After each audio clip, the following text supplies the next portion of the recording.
Hello good people, and welcome to Finance Skills Hub. Here we learn, we connect, and we grow. Thank you for joining us for another dashboard experience. The focus in this case study is to learn how to use Excel's Power Pivot. I'm sure it's a feature that most people don't use, but yet it's a very powerful feature that allows us to create data models that's connecting different tables using relationship. It allows us to create very interactive DAX formulas, which you can use to analyze our data or see key performance indicators. It allows us to even write what we call cube formulas, a very dynamic way to pull your calculations from the data model and then use interactive slicers. We've put all this together in this case study to help you create a multiple account personal finance dashboard. The goal here is to show you how you can consolidate and monitor balances if you're moving money or spending from multiple accounts. So we've shared the start file with you as usual so you can practice step by step. So if you're game, join me in Excel and let's go through this together. Okay, so before we get started, let's get an overview of the final work. This is a simple multi-account personal finance dashboard. The goal is to be able to track the inflows and outflows from multiple accounts where you have opening balances for each account. In this case, there are 3 different bank accounts.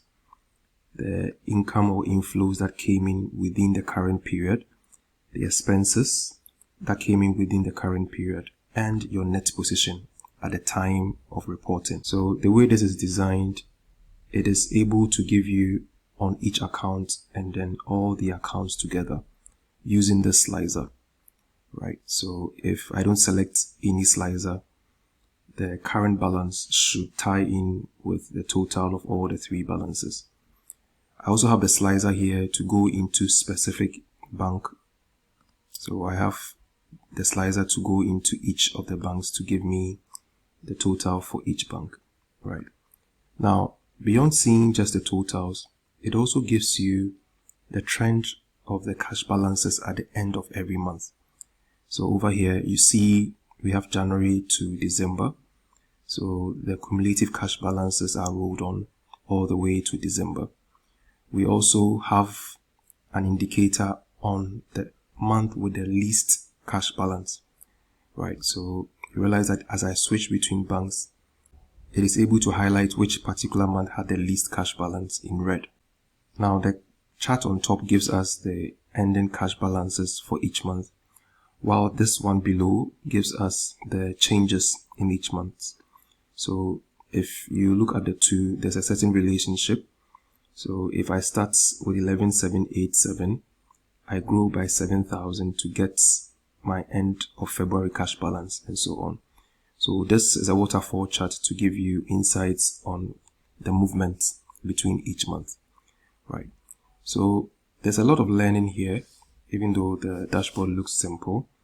This is going to be focused on Power Pivot, which is a very powerful tool in Excel. So we'll do most of the calculations, the data modeling using Power Pivot. Now, to be able to do this, we have 2 tables.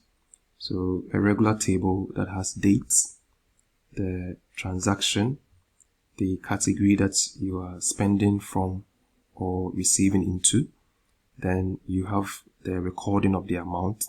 So in this case, the structure is that outflows are negated and inflows are positive numbers. And you indicate which accounts you are spending or receiving into, right? So a very basic structure that allows us to use the opening balances, current balances to get the dashboard that you saw earlier. Then we also have a dedicated table for opening balances. So this is going to be a reference table. There isn't a lot of movement here apart from recording just the opening balances. We use these balances to calculate our cumulative balances as at the end of the year. Then go through some simple pivot table calculations, which will help us create our final dashboard. So that's, in essence, is the overview, a very simple dashboard. So if you're game, let's get started with the start file. Okay, so we get started with the start file, which has the layout for the dashboard. Then we have two tables. So this named transactions, okay. Then we have the table for the opening balances, also named opening balances here. So the first thing that we need to do is to load these two tables into Power Pivot, right? So Power Pivot allows us to create a data model.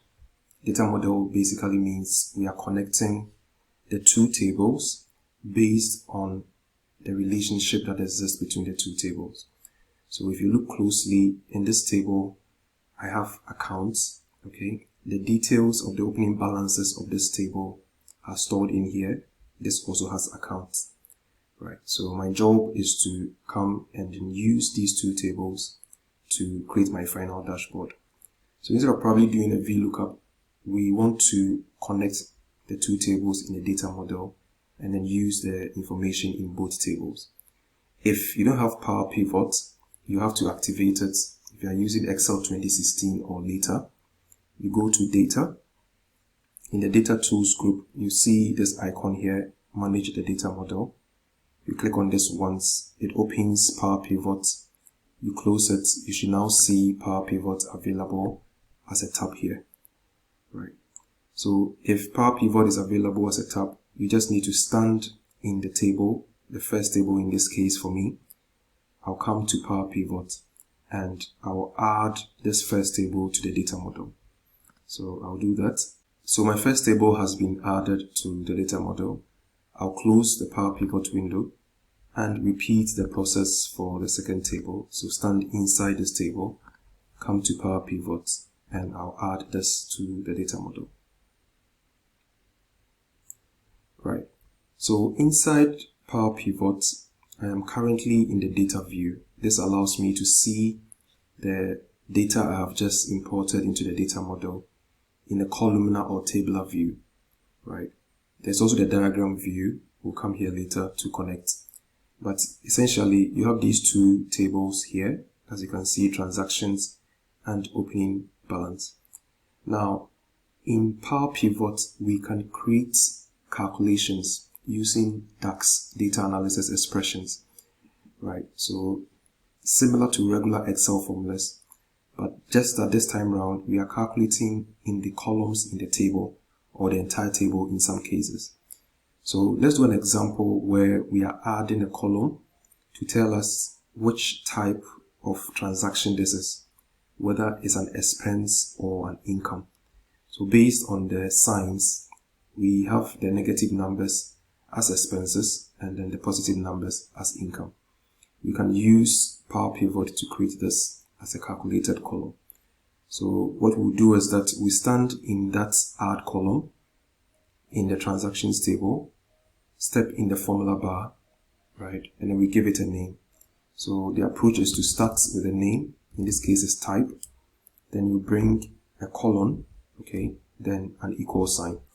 So you do this so that the column will already be named when the formula is complete. So we are going to use a regular if formula. So if, what we're basically saying is that if the amount, so I'm going to call the column amount with a square bracket. So if this amount is greater than or equal to 0 for this purpose, okay, then we want the column to have income as a label. Otherwise, we want the column to have expense as a label, right? So both in double quotes, and I close my bracket, right? So if I do this and I press enter, I now have a calculated column based on the formula that I used here, right? So that is how you can create new columns in Power Pivot. So now that we have this, we can go ahead and connect our tables. This is going to be done in the diagram view. So I'll click on the diagram view. So here you notice that my original transactions table is here. In this case, this is a fact table. This is where we record the inflows and outflows. Then we are going to reference this for the opening balances. So this is acting as a dimension table. Then we should also be able to break down our calculations by date. So because of that, we need to generate another dimension table that gives us the ability to break down our calculations by date. In Power Pivot, we can do that. So we can go to the Design tab and then generate a new date table. So this new date table is actually going to create a series of dates, scanning our transaction table from the earliest all the way to the latest dates, right, in series, daily. So if I come here, I'll use new, and this will now create that calendar table for me. I have all the important date attributes, year, month, number, and others that I can use to analyze my data. So this will now give us our two-dimension tables and our fact table. Because we are going to use all these three tables in our final analysis, we have to connect them. So first, I look at the common column that exists between each table. So between opening balance and transactions, there is account. Okay. So I'm going to click and hold account here and then drag it onto the account here. So I have created a one-to-many relationship, one instance of accounts in this case, going into many recordings of accounts in the transactions table.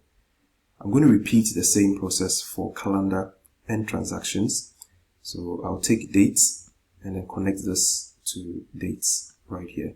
So again, I have created a one-to-many relationship. Okay, so this completes our data model. This will now make it easy for us to create pivot tables that can read from all these three tables. So now that we've done this, let's go back to the data view. So we'll spend some time and then do our measures, right? So earlier we came to the transactions table and then we created this new column for expense and income. In Power Pivot, you can also create what we call measures. So these measures are one-off calculations that sit inside the data model. We can use slices on them, right? So for this case study, we want to create three key measures. First, we want to calculate the opening balance, okay? Then we'll calculate the current movements, and then we'll use these two to calculate the cumulative balance, right? So those are the three key calculations that we will need, and we'll create them as measures. In Power Pivot, the type of calculation you create is dependent on where you stand, right? So earlier we were operating here, so what we created was a new column that was added to the columns in the existing table. Now if I want to create a measure, right, I have to stand below the table. So you realize there's a line that separates these two. So if my position is here, and then I stand in the formula to create, in the formula bar to create any calculation, it registers it as a measure. There are other ways to create a measure, but while we are here, I'm showing you the different ways you can create these calculations. So let's start with the opening balance. Now I'm storing that calculation in the transactions table. Okay, so even though the calculation is coming from the opening balance table, it can still be stored right here. So I'm going to stand here, go to the formula bar. I'll start my formula by giving it a name as we did earlier. So let's call this opening balance. So you put in a colon right after the name, followed by an equal to, right? Then you proceed with your formula. So this part is the name, and then after the equal to is your formula. So I'm going to call the table, which is opening balance, okay, and then go into the column that contains my numbers, and then I'll close my final bracket, right? So the expectation is that because of my position, when I create this formula and I press enter, this is going to be registered as a measure, right? So you can see the measure has been calculated here as 60,000, which indeed is the sum of the opening balances here. So now that we have this, let's add the current balance, which is going to be the net movements of our inflows and outflows, right? So I'm going to stand a cell below my earlier calculation, go into the formula bar, and I'll start with the name. So let's call this current balance, colon, an equal sign, and then I'll do a sum. So this sum will now come into the current transactions table. So I'm summing the amount column in the transactions table. So I'll close my bracket. So just as we did earlier, the name of this measure is going to be current balance. I'll go ahead and then I'll press enter.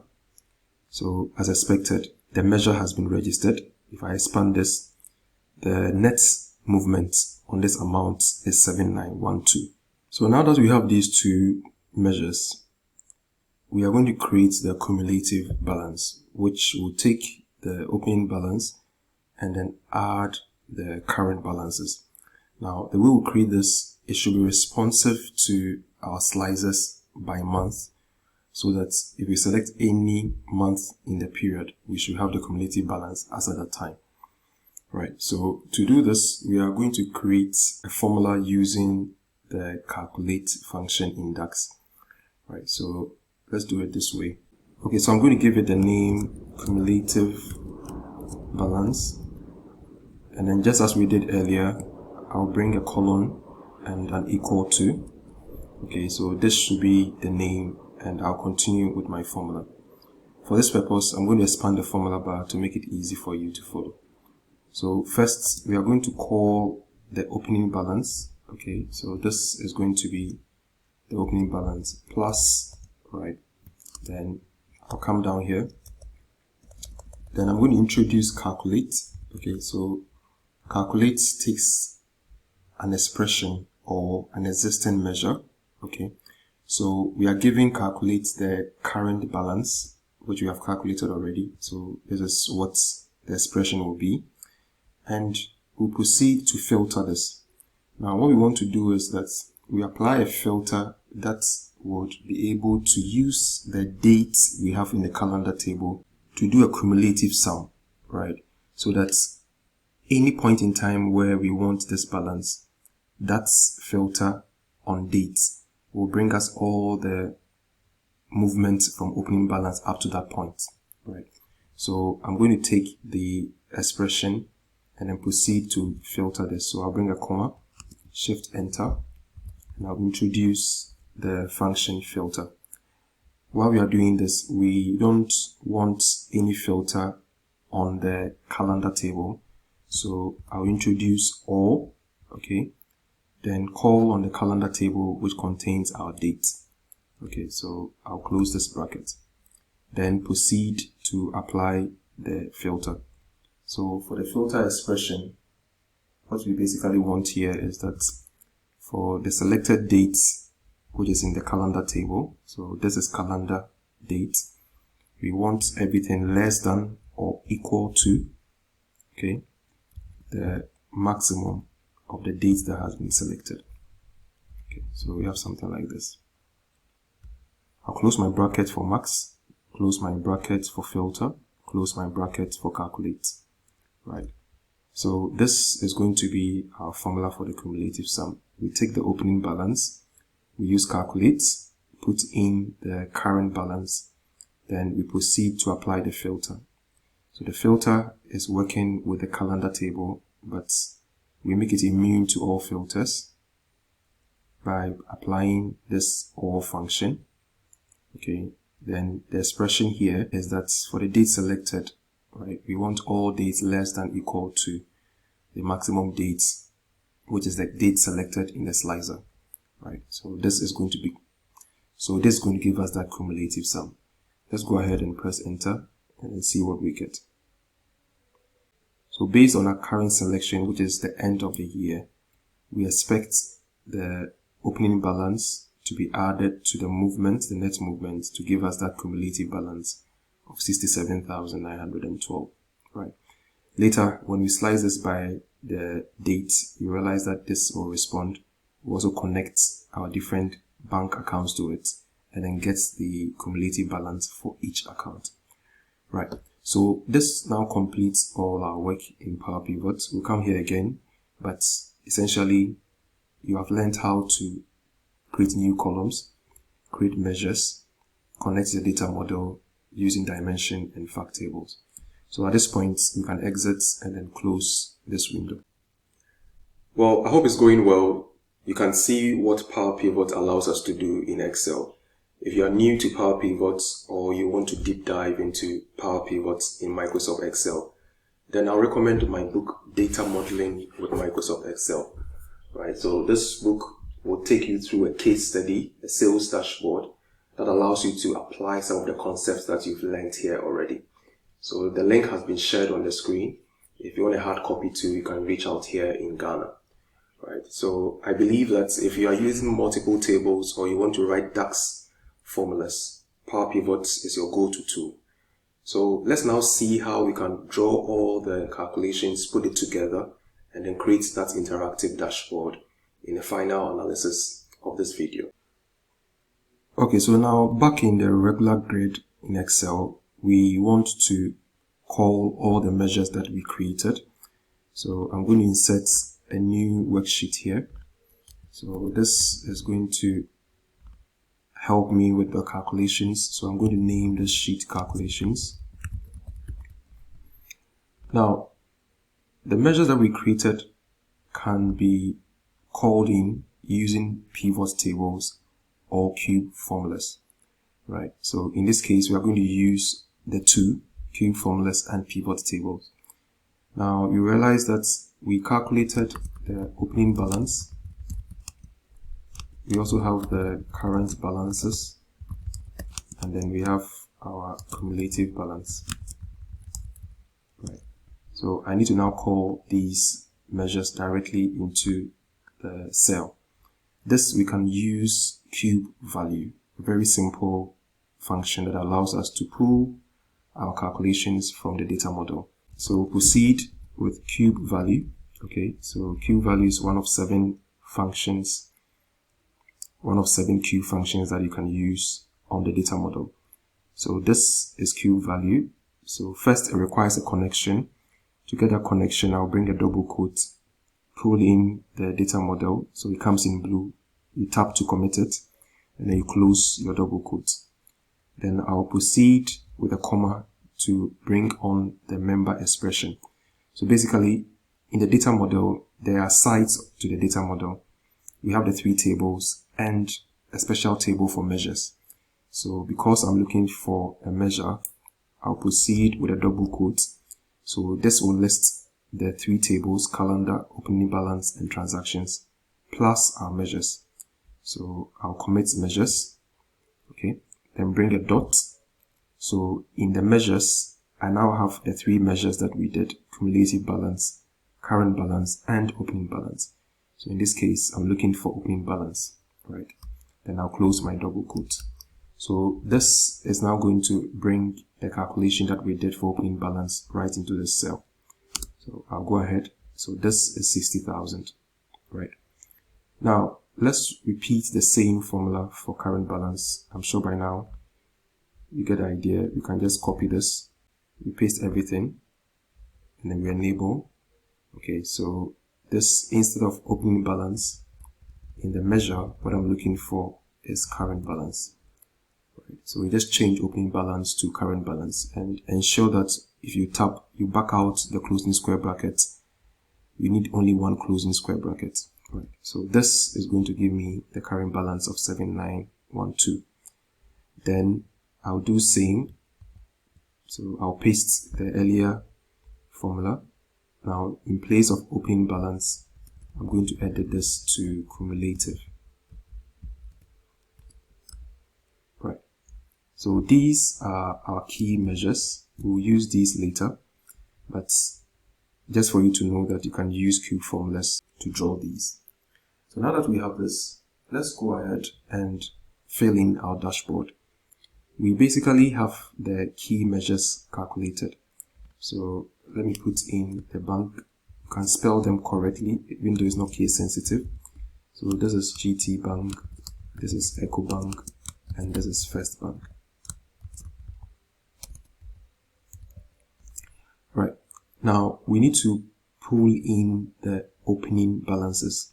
Again, we are going to use the cube formula. So cube value will come in here just as we did. This time around we are bringing the measure, but we will further add the bank name or the account name. Okay, so earlier we did it without any criteria. But this time around, we are adding one extra expression, which is going to be the bank or account name, right? So let's do this. I'm going to align this to the left so that so you can follow the formula. So equal to cube value. So we did this earlier, same pattern. We bring in the data model, okay? Then we'll go ahead and then call the measure. So for this measure, it comes from measures. We are picking this from the opening balance. The opening balance, okay? So this is similar to what we did earlier. But this time around, we need a criteria to know which account we are calling this from. So I'll bring a comma to proceed to member expression 2. So for member expression 2, we'll go to the dimension table that contains the bank names. So I'll bring a double quote, then go to opening balance, which is a table containing the bank names and the opening balances. Bring a dot, right? And then go into the column that contains the bank names, which is accounts, okay?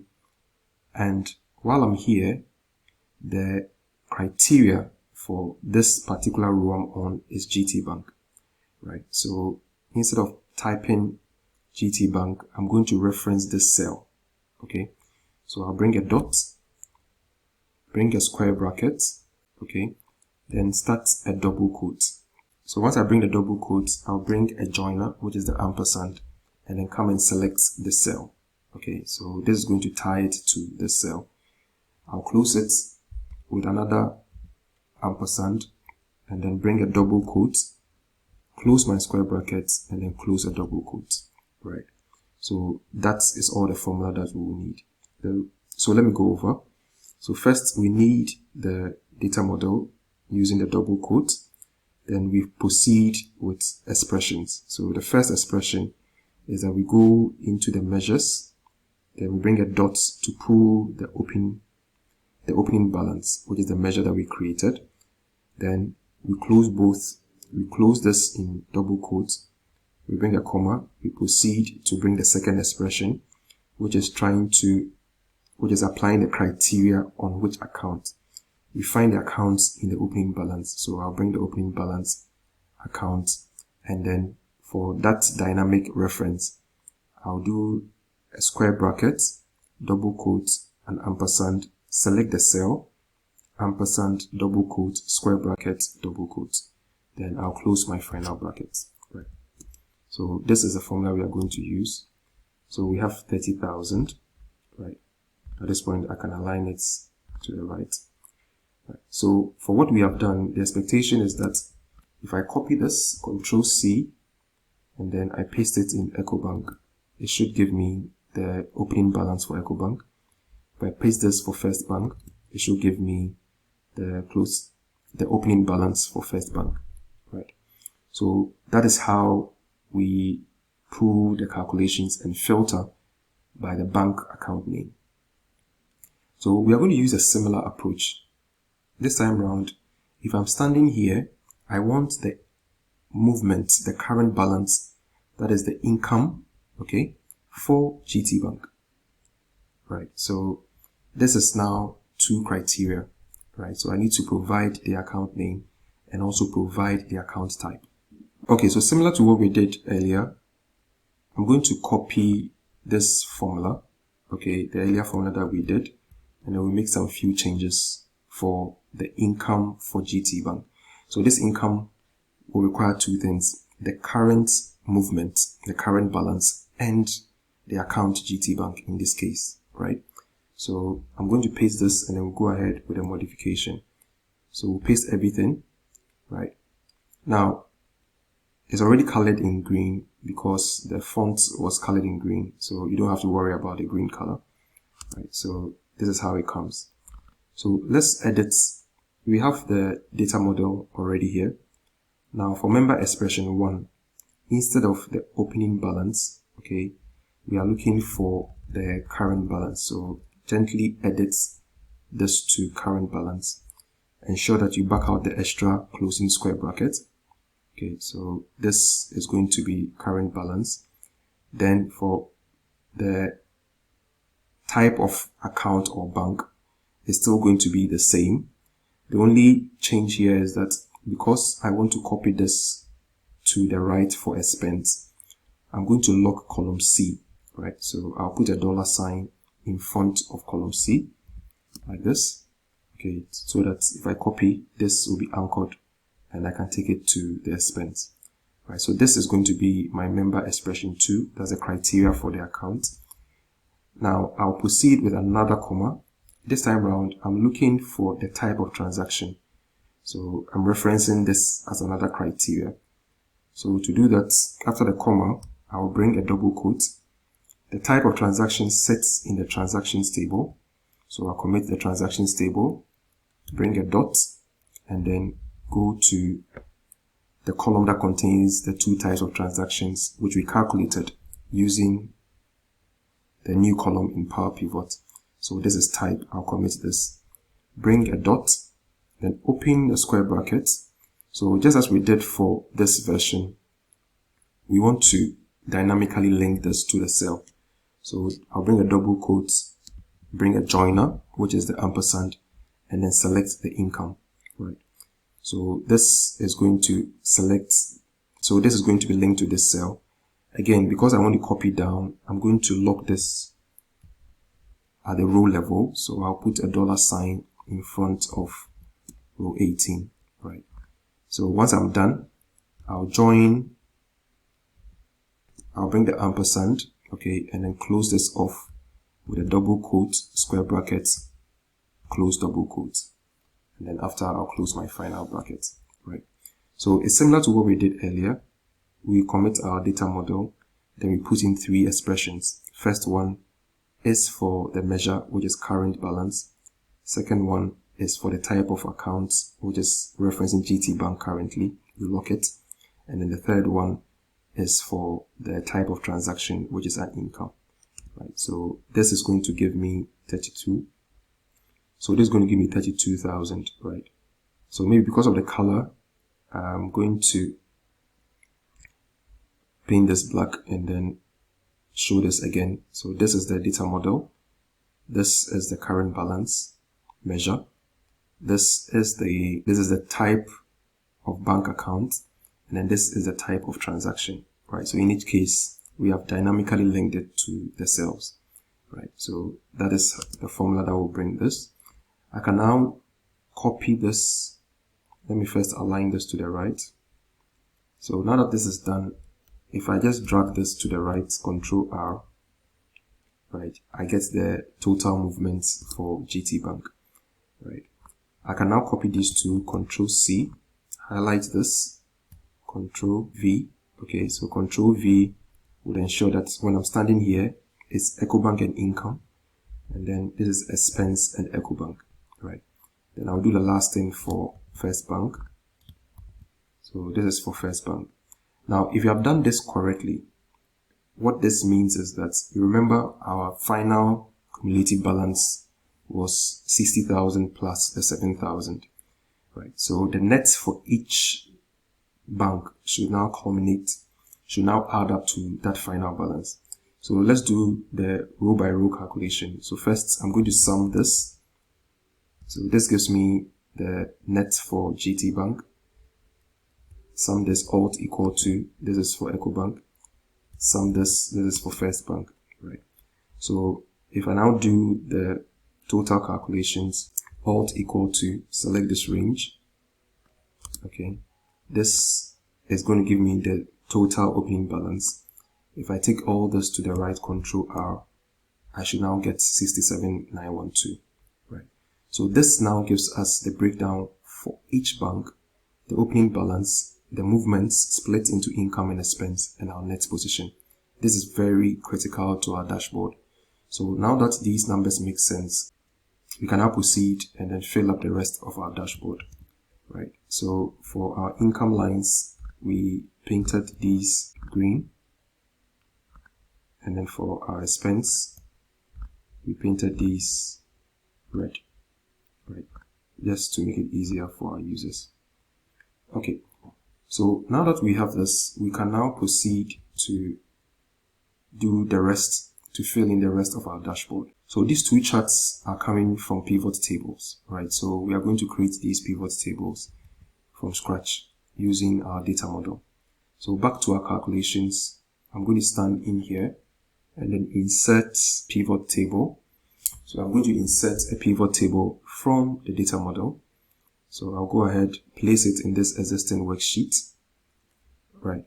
Now for this pivot table, we want to put in the cumulative balances. Right. So I'll put in the cumulative balance, which is 67,912.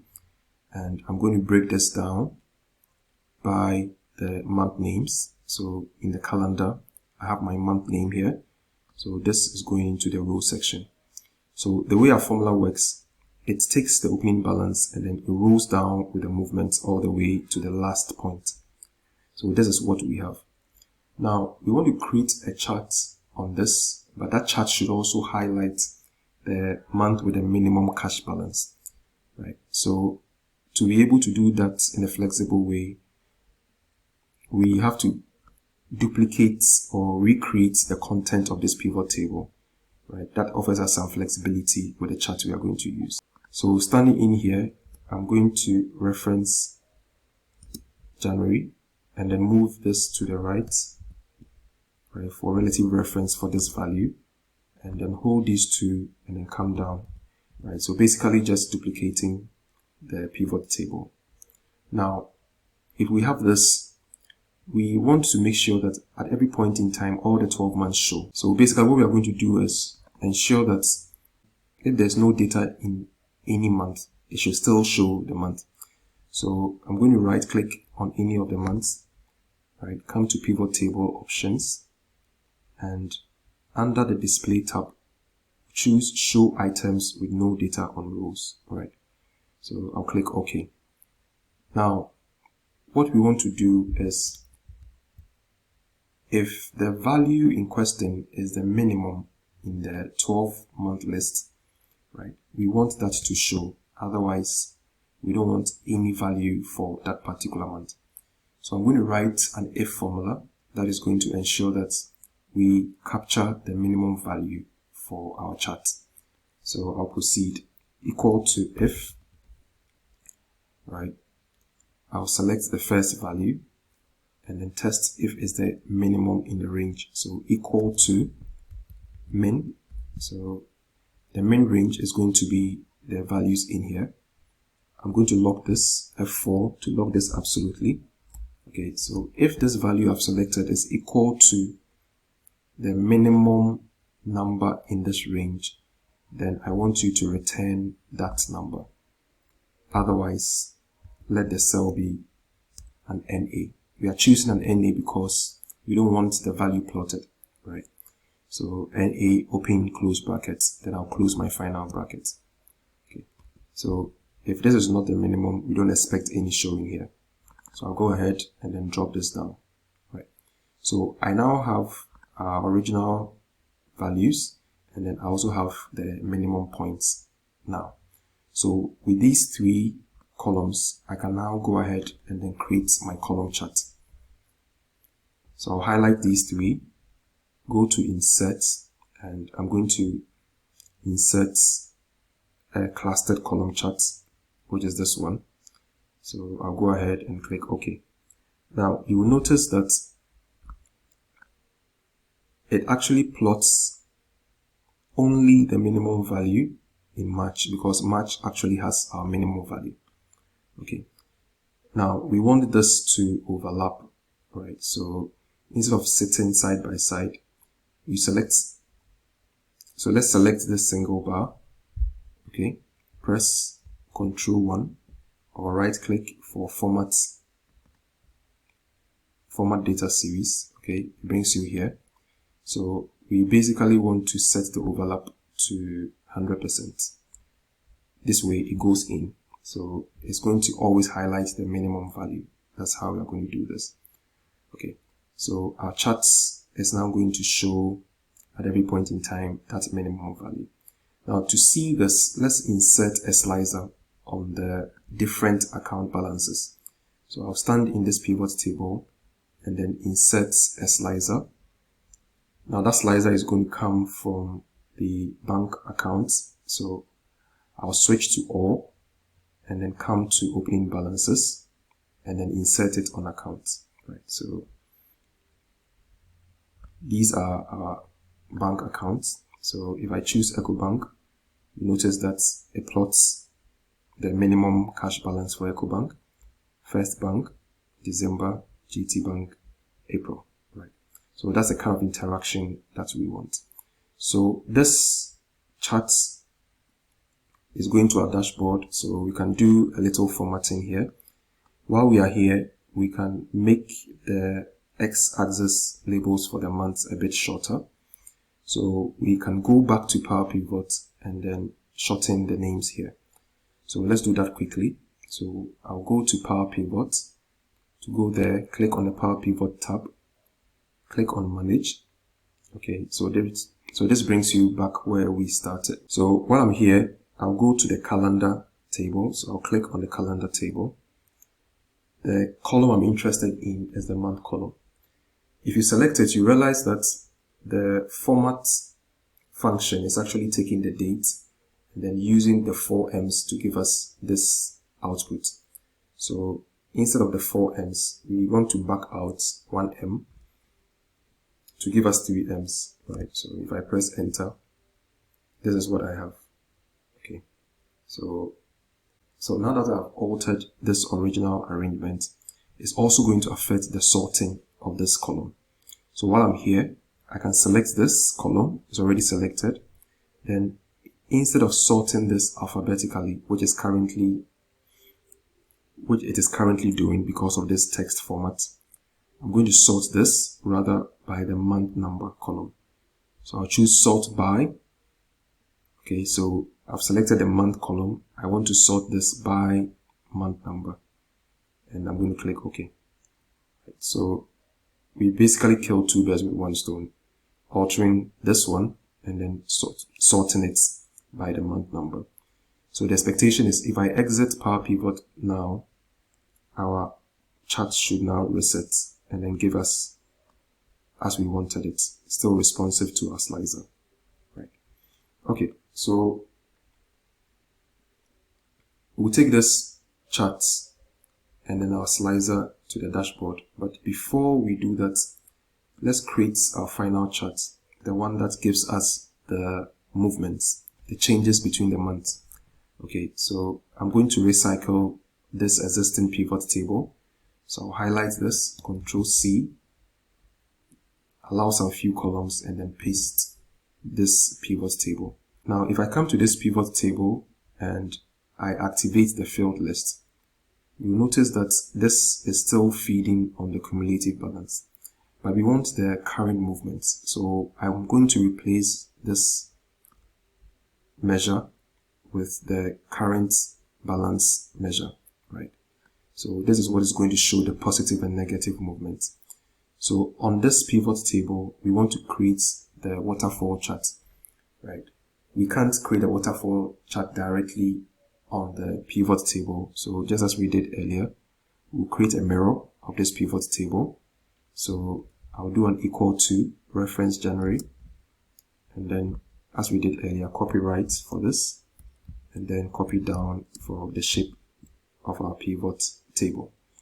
So this one would allow us to create our waterfall chart. So while this is selected, I'll come in here and then go to recommended charts. So the waterfall chart is here. Okay, you can also select it directly from here if you like. So this is our waterfall chart. So I'll click OK. Now we need to make some changes here. So we'll take off the chart title and then we'll take off the y-axis labels here. So this leaves us with only the movements, which is what we need. Okay. So later we'll format the colors to agree with our dashboard theme. Right. So basically we have our two charts. I'm going to cut these two charts. So I'll select the first one, hold Control, select the second one, Control X to cut. I'll come to my dashboard and then I'll paste this here. So based on our design, this first chart is going to the top. So I'm going to fit this in the place holder for this. You can allow a little gray around it just for effect. Okay. So I'll delete the y-axis labels, delete the legend. Okay. Then I'll select this. I'll select the columns, press Ctrl 1, and then increase the width of the bars by reducing the gap width. Okay, so if we reduce the gap width to about 57, it should be fine, depending on your screen. Okay, so this is what we have. Now, while we are here, we can take off the grid lines. Okay, then put in our colors. Right, so the theme we are using for this dashboard is this color that you find here, a blend between purple and gray. I'm not too sure of the name, but I have the hex code. So you notice that there are two series here, the original numbers and the second column we created for the minimum value. Okay, so first you select the chart and then you go to format. Now format, under the format, in the leftmost part, you see the option to select any chart part. Right, so series 1 is our original values. So I'll select series 1. So all those bars are selected. So for that, the color is going to be, I'll put in the hex code. So I'll go to more fill colors, custom. Right. So that hex code is going to be #7D D9 4C3. Right. So that is the color for this. I'll go ahead and click OK. So we have something like this. So now that we've completed for series 1, let's go back and select series 2. So for series 2, we expect only that minimum point to be selected. So again, if I come to my shape fill, which is the color, I'm going to give it this faint soft red, right? So again, the hex code is #FF7C80, right? So that is going to be the color for this. Of course, this is responsive to our slices. You see that shortly. So while the chart is selected, you can come to the format and then take off the shape outline. Okay, so we have something like this. Now, let's repeat the same formatting method for our chart, our waterfall chart. So for starters, if you look at the legend, we chose to place it downwards. So we put this at the bottom. Okay. So we press Ctrl 1 to access this after you select the legend. Now, in coloring the bars, we are going to use the legend to make it easier for us. So what you can do is you can double click on the increase part. Okay, so once that is locked in, you can come to home, come to the bucket fill. Okay, and let's repeat this color for our growth, right? So while we are here, again, I'll double click the decrease part. I can use this fill bucket as well. So we'll use that red just to be consistent with the earlier colors we chose. Okay, so again, we have something like this to show us the movements. So let's align this nicely to the placeholder that we have. So we'll take off the grid lines. Okay, and then while the chart is selected, we'll take off the shape outline for that one as well. Right, so again, we have our charts. Now, ensure that you've aligned it nicely month on month because of the relationship that exists between these two. Okay, so let's bring in our slicer and then we see how it interacts with these two charts. So here's our slicer. I'm going to cut this. Temporarily, your formulas will throw an error when you cut the slicer. So once you bring it back, it should respond. So we paste everything. Okay, so this is going to be our slicer. So the space for our slicer is right here. So if I click on EcoBank, you see that it communicates with all the selections, right? Let's put in some data labels on the first chart. So I'll hit the plus sign, then put in data labels. Okay.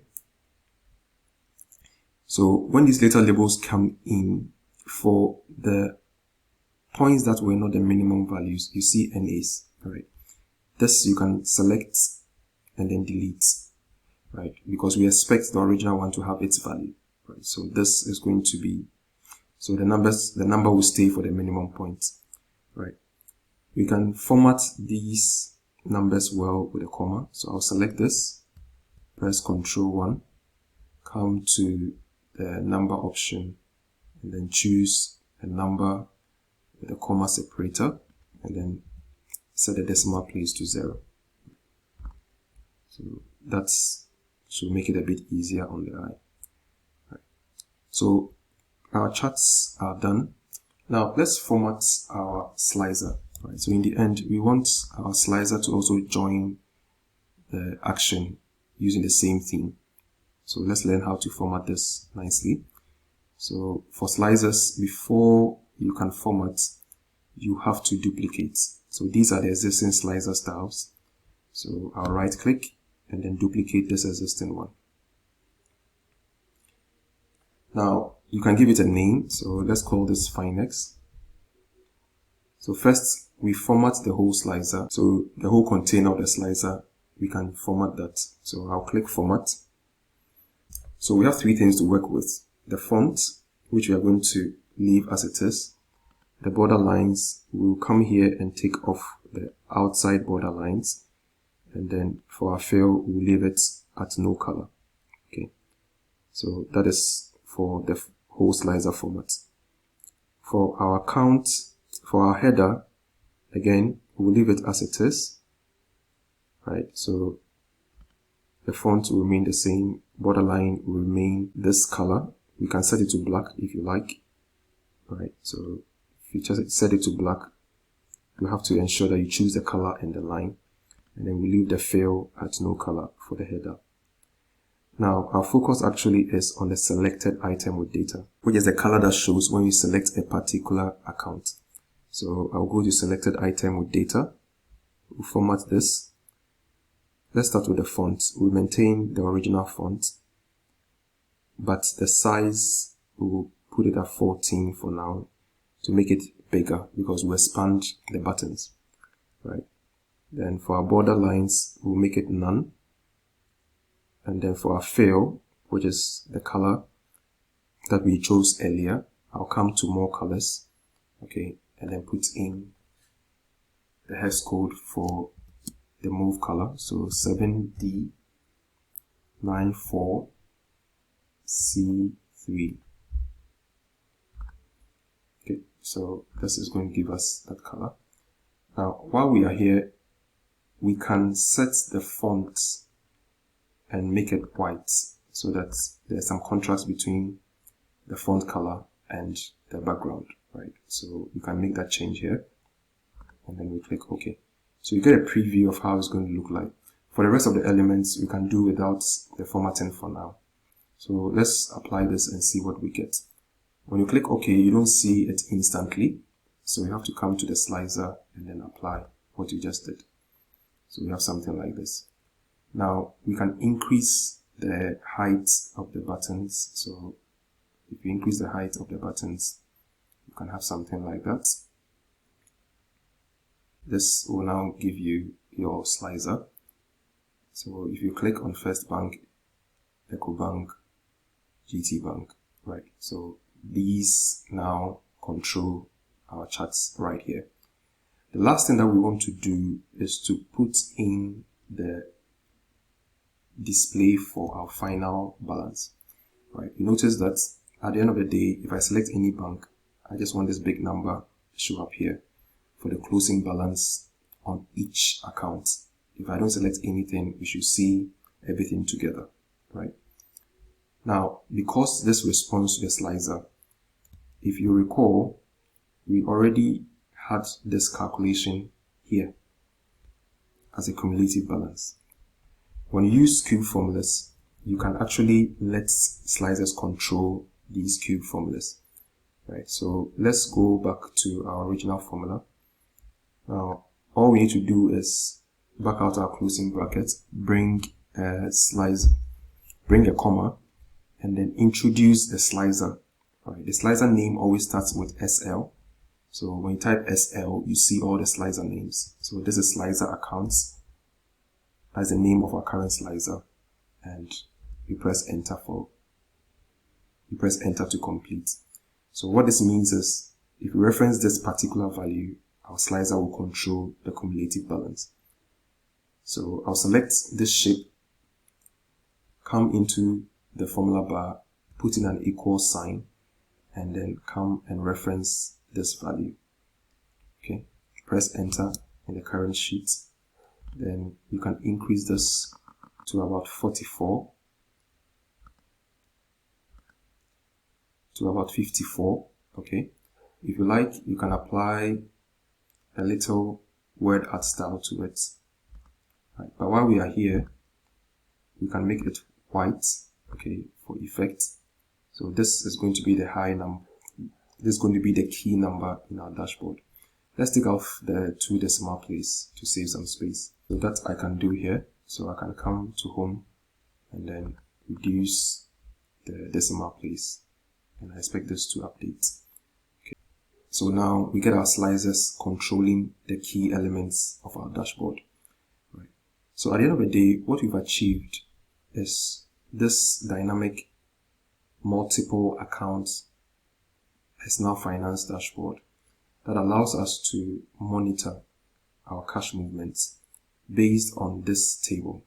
So as we record our inflows and expenses, and then we assign to each bank, we are able to track the cash balances using this, closing cash balances and the movements. And then our total cash balance also shows up here. All these controlled by our slicer. Hopefully you learned something, especially the tricks that we did with Power Pivot. So please practice, and I'll be happy to see your final work using the stat sheet that has been shared. Thank you so much for watching, and we'll see you in the next video. If this video was helpful and you would like to receive more of these videos directly on your WhatsApp, you can send ad to this WhatsApp number. We'll add you to our broadcast list so you receive our videos directly. You can also visit our YouTube channel, Finance Skills Hub. All our old videos are here. Please subscribe for notification of new videos, or connect with us on any of these social media handles. Thank you so much for watching.